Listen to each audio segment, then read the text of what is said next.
Welcome to the SIWIKE podcast, the only podcast that shares the stuff you didn't know you needed to know about jobs, careers, and life.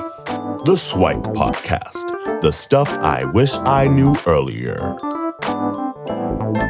Hi, everyone, and welcome to the SIWIKE Stuff I Wish I Knew Earlier, the podcast. Today we have a special Mentor Corner episode, and we're joined here by Eram, and I'll let her do her introduction in a little bit. But I wanted to bring her aboard because she's got a great background in nursing, and with all the stuff going around these days, it'd be great to get some of her perspectives in terms of all the stuff that's happening, plus learn a little bit more about her background and the stuff that she wished she knew earlier when growing up. So Eram, if you don't mind doing the honors and telling us a little bit about yourself, like what are you doing now, and what were you like growing up as a kid, and how did you get to this point in your life? Well, first off, I just want to thank you so much for having me on the show. It's a great pleasure. So a little bit about what I do is I'm a registered nurse, and most of my services are highly focused on emergency resuscitation and trauma medicine. So basically, we take care of very ill, critically ill patients. That's great. And was that always something that you wanted to do when you were growing up? So I think you mentioned that as a kid, that was kind of something that you started early enough. And how did you end up taking that road to get to where you are right now? So as a child, my father took me over to the toy store one time, I remember, and he was like, okay, why don't you just pick what you want? And I remember, and he also remembers quite well, that I pointed straight up on the shelf for the nurse doctor kit. And like, who would have thought it would honestly end up being like turning out into a great nursing career? But I don't think that was the only thing I wanted to do, because, times changed, and I always wanted to do, become one of the top judges or become like Justice of the Supreme Court. But what ended up happening was my passion for helping people was always at the back of my mind. And I remember taking a biology class back in high school, and it just intrigued me. I was very intrigued about the possibility of what is, and about the unknown, and what could be more, what we can do in the medical profession, or even just in research. And it just kind of expanded off from there. So I ended up going to University of Toronto. I went to Scarborough campus. I was in the cell molecular field. I liked it. It was really interesting. But then my mind was more focused in neurosciences, more like mental health, addictions, neurochemistry, neuropsychology. I did a specialist in neuroscience, and then I ended up doing a few minors along with it, because I really like to have a really wide sense of knowledge, and just, some of the fun stuff aside from just the sciences as well. So I did a minor in environmental sciences, religious studies, and in Latin American cultures and languages. And I thought to myself when I graduated, I said, okay, I've got it all, but now I need to apply more of it. So for about a year after I graduated from U of T Scarborough, I was working as a VP liaison for a business firm. And I mean, it was a great opportunity, because you don't usually get those type of opportunities as soon as you graduate from university or college. And it was great. And, you had your office, your desk, and of course it had the great fixed hours and everything. But I just didn't feel I was doing what I wanted to do. I just felt like I wasn't feeling accomplished. I felt like I didn't have that great sense of achievement inside myself. So I thought, okay, so what am I going to do?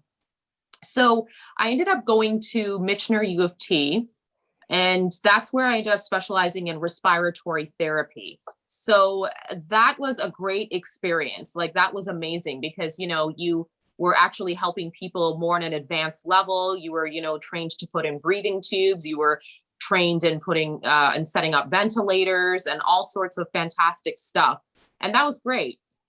But at the end of that, I was like, okay, so that was awesome, and I can do this. And I've even had some practice rotations and everything. But I really feel like I can give more of myself out there. I really know I can. And I know I have skills, and I know I want something more challenging. Like, I need something more to not make myself only feel accomplished and gain more of those skills, but I want a great sense of self. I wanted to satisfy my soul. I wanted to feel that fullness, that wholeness to say, okay, I really made a difference in this world, or I made a difference in someone's life, whether it was big or small. And always at the back of my mind was like, I always thought about nursing.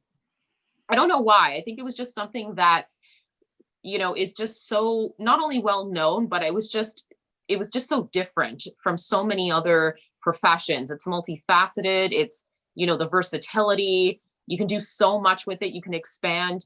So I went to Ryerson, and I did the 4-year program with Ryerson. I instantly fell in love with it. I really loved it. It was amazing. It was great. I mean, it was hard because similar to respiratory therapy, you had to go to class, you had to go your clinicals if you had a part-time job, which I did.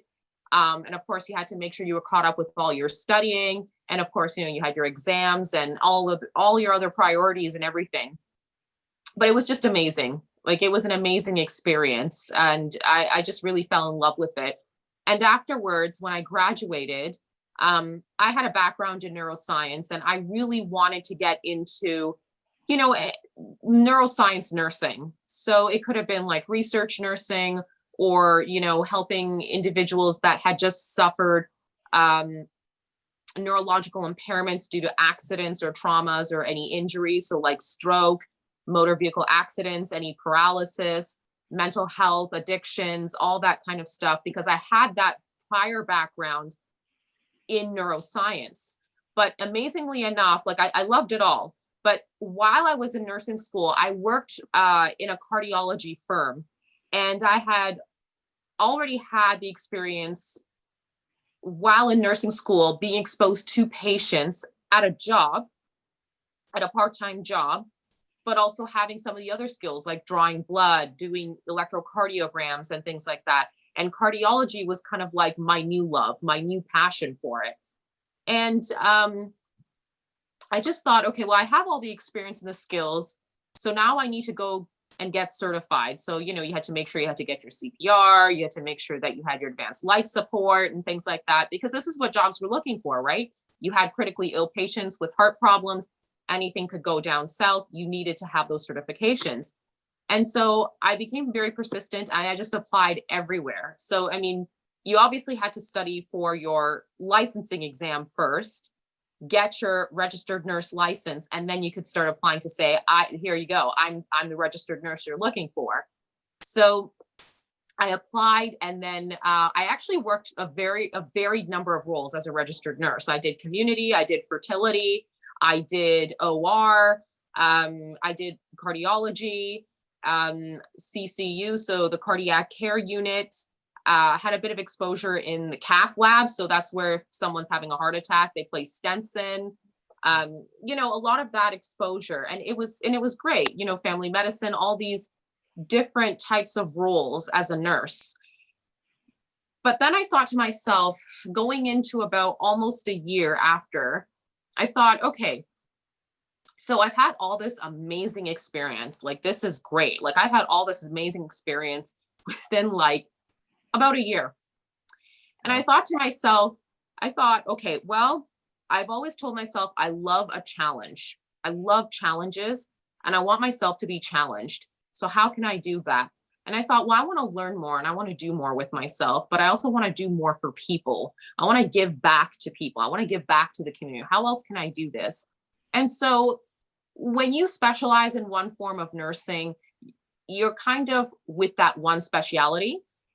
You have the exposure with other types of, illnesses and chronic illnesses and diseases and so forth. But it's different when you go into a role where you're exposed to almost anything and everything, and you have to be ready for any type of thing. And so, I mean, I've had my previous exposure when I did respiratory therapy. And I thought, you know what? I don't know why I didn't think of this before. Why didn't I just go into emergency and trauma? So I sat down, I had a good talk with myself, that reality check talk, that check-in talk to say, okay, girl, what do you want to do with yourself? Come on now. And I applied, and I thought, okay, I don't know if this is going to actually happen or not, but I got a call for an interview, several of them. And I took my pick, and I said, okay, you know what? I went to the interviews. I aced my interviews, which was amazing. And I thought, okay, well, now it's time for, putting my skills into action. And I'd say within about 3 months, I was immediately placed into a resuscitation trauma area because I had just worked so hard and had so much dedication towards my patients in non-urgent areas, in acute areas, that it was now time to really put those skills to the test in a really challenging area. And that area would be more like for anyone that comes in with a cardiac arrest or anyone that's just really on the verge of death, critically ill patients, more like, they have to go to the ICU intensive care unit type of a patient. So, and you know what? And I think ever since then, it's stuck with me now. I would say it was the best decision of my life. It's been the greatest cup of tea I've had. And I'm just with it ever since then. And now it's come to a point where I can just immediately triage patients and say, okay, you go here, you can go there, to helping with running an emergency department, busy emergency departments, to even running COVID-19 assessment centers. So that's pretty much the journey. And this is where I am right now. Wow, that's an amazing story. So first of all, thank you for being on the front line and helping keep a lot of us safe there. And yeah, I'd love to take people back a little bit in terms of like figuring out, because there's a lot there, a lot of amazing accomplishments and a lot to unpack along the way. But I'd love if you can kind of take us back all the way down, well, maybe past the toy store. But having thought about, okay, you mentioned to your dad that he even remembers that you picked kind of that doctor nursing kit there. And you mentioned that you had an interest in kind of biology there as well. So what was the kind of like thinking and decisioning process for like undergrad? So going from grade 12, if you can recall, thinking about, okay, how do I pick the school? What are some things to think about as I pick my school? And what are some of the things that you should have thought about when you were thinking about that? Well, obviously there was a whole bunch of different things along the way, and you might not have been able to be privy to like, well, I want to go down this way, that way. But just how much did stuff like justice of the peace or whatever factor into your decision? But yeah, going back to like, how did you make your decision going from high school to university? If we start there. Well, when I had first started high school, my mind had already been set that I wanted to become one of the women that would make a change as a justice of the peace in a Supreme Court. Wow. That was my decision.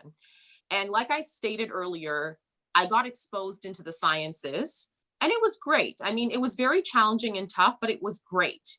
And I didn't realize that, you know what, this is what I actually need. So when the time came, at the time, it was when a lot of the curriculum was starting to change.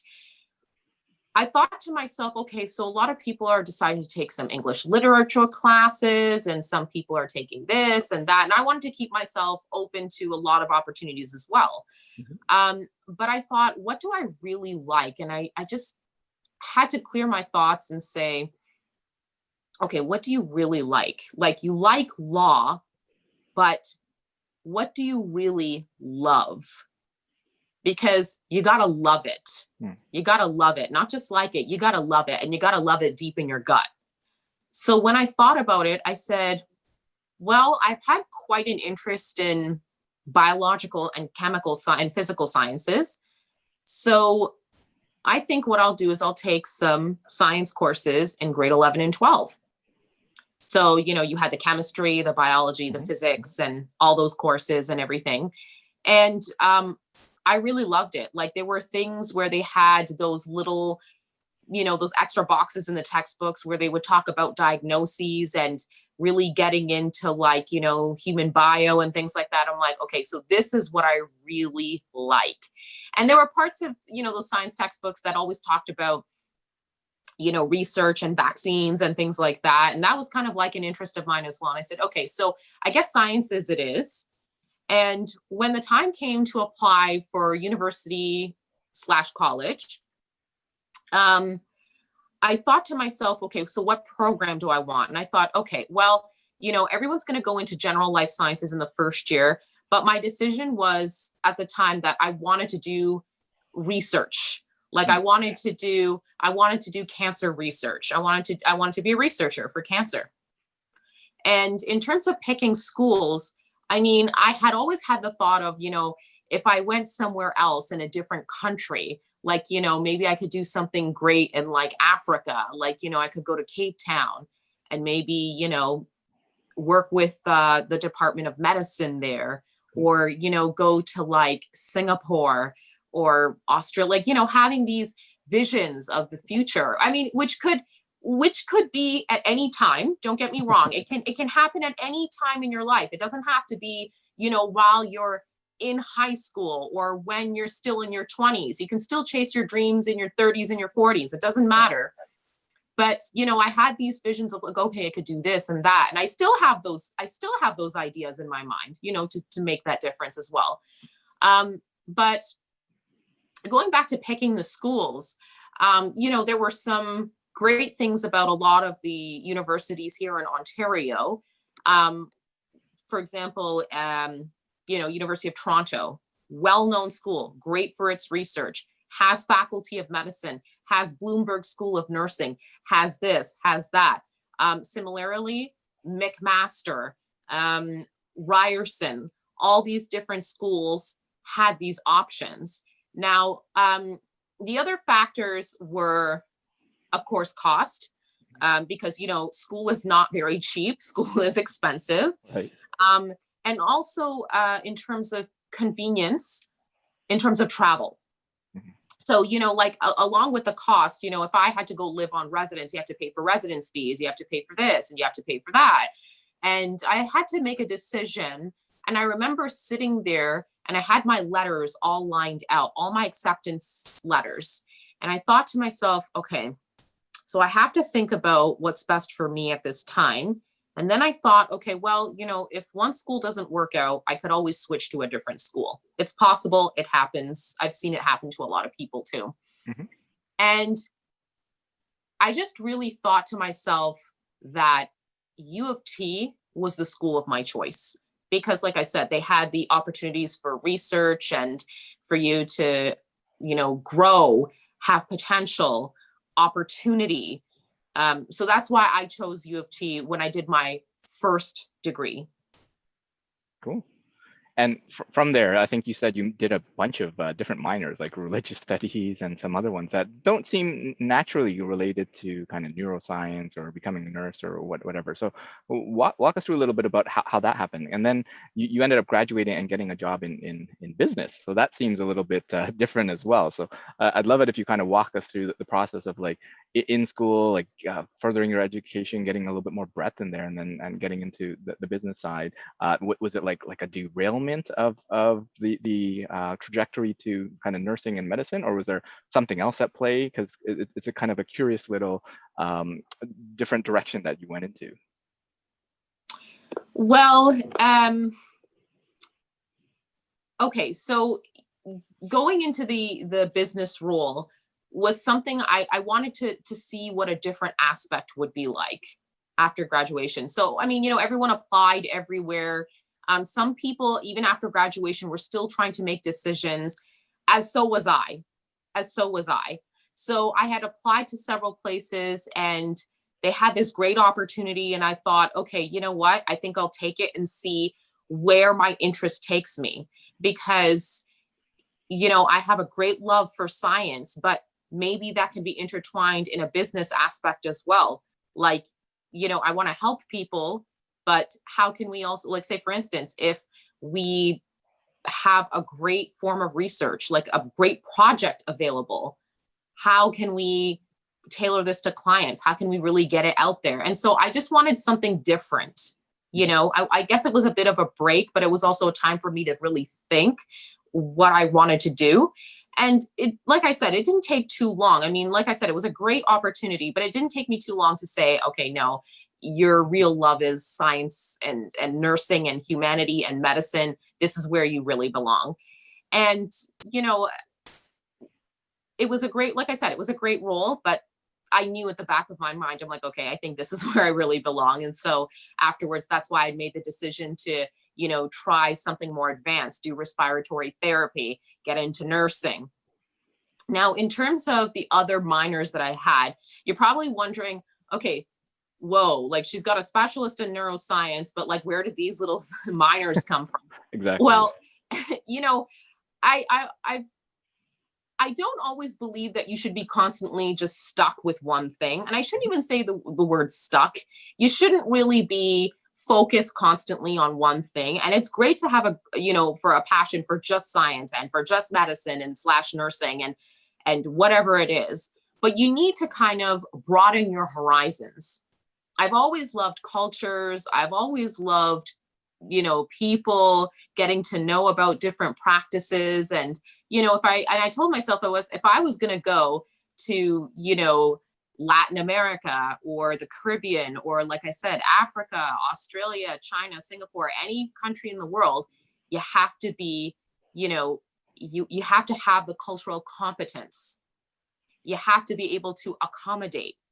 You can't just stick with what we believe in is Western medicine. You need to also look at the Eastern medicine aspect of things too, and alternative medicine. And, you need to look at different cultures too. You can't just stay, with one mindset. You have to be broad. You have to open up your horizons. You got to really look beyond what's just there. You got to look outside the box. So, I learned some languages alongside with it. And I guess the environmental science aspect was more like, okay, how can that impact health? If I looked at it as a healthcare professional, as how can the environment impact our health, right? So, for example, this pandemic is one example. If there's people that have mercury in their drinking water is another thing that can lead to a lot of chronic illnesses. And the religious studies aspect is more like a personal interest of mine, because I've always been someone that is very deep into spirituality. So I just kind of wanted to really open myself up to say, okay, well, this is who I am and who are the other people out there? Because when you go to college and university, you meet more than what you've been exposed to in high school. You meet people around the entire world, and it's awesome. It's really awesome when you get out there. So that's pretty much my story on those two.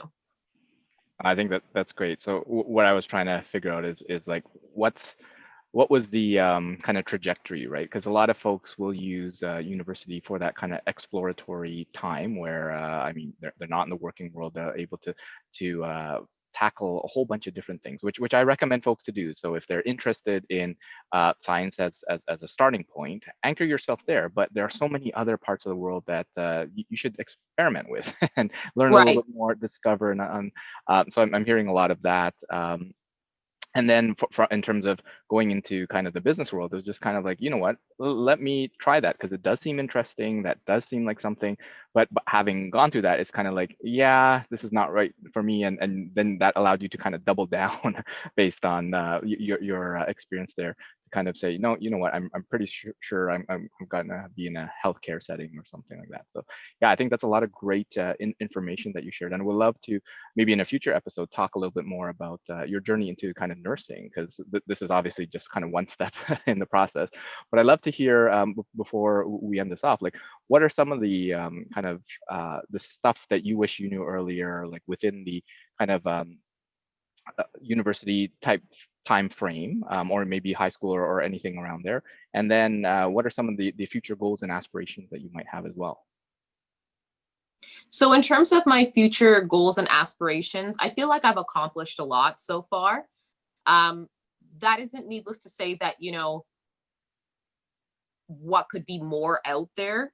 That's always the possibility, but I can't really predict the future. So I would say only time will tell about the future. So when I know, I'll let you know. Sure. Keep us in suspense for a little bit. Yep. That's good. I can't say right now because only time will tell about the future. So I can't really comment on that right now. In terms of my SIWIKE, my stuff I wish I knew before going into university, or I would say, yeah, I guess before university would be like, I wish I didn't stress out about the little things. I had stressed out so much about the littlest things. I was young. When I look back at myself, now and then I was like, why did I stress out about such little things? It's not even necessary. Can you share an example or like a detail that you're okay with sharing? Sure. It's going to be a bit of a think though, because it's been so long. It's been a really long time actually. I think it was just stressing about tests, oh my God, I have an upcoming test in chemistry. And oh my God, like, I have to make sure that I submit this application by this time. And oh my God, I've got like 3 assignments due in the week. I wish that I had just given myself a breather and just really say to myself, if I could talk to my 18-year-old self again, many years back, I would say, you got this. Just chill. Just chill. You got this. The other thing I probably wish I knew was that I wish that I had made more connections. So if I had a mentor, I would say more connections with mentors in universities, because I think that would have given me more insight to say, okay, so, this is what's expected of in university, because even the time came to pick courses when you had to make your course calendar, that even had stressed me out a bit. And I'm like, oh gosh, so what do I take? What is this? Like, they handed you a book and they said, okay, so if you plan to specialize in this, you need to take 5 of these courses, and they have to take part 2 in second semester. And now it's a trimester system and it's this and that. And like, this overload of information would just make anyone confused, especially because you're changing your life and you're changing your mentality and your thought perspective from someone who just came fresh from high school, who's immediately being placed into a university setting. It's like, okay, real ball game starts now. Like, real ball game starts now. Let's go. So I wish that I had like a mentor or like exposure to a few connections to say, hey, okay, so let's sit down and let's talk here. So, there's nothing for you to worry about. You don't need to pick a major. You don't need to, confirm your major, your specialist right now. Just, relax, take a few of these courses and see what you like, and you'll just take it from there. That's amazing. I think that's a great place to end this episode. And I'm sure we'll get into more topics, and would love to get into the topic of mentorship and more advice and like for other folks that are getting into nursing, or just other people interested in some of the stuff that you're doing. And yeah, we'll end it off here. And thanks everyone for joining us. And we'll connect with Eram again in a future episode.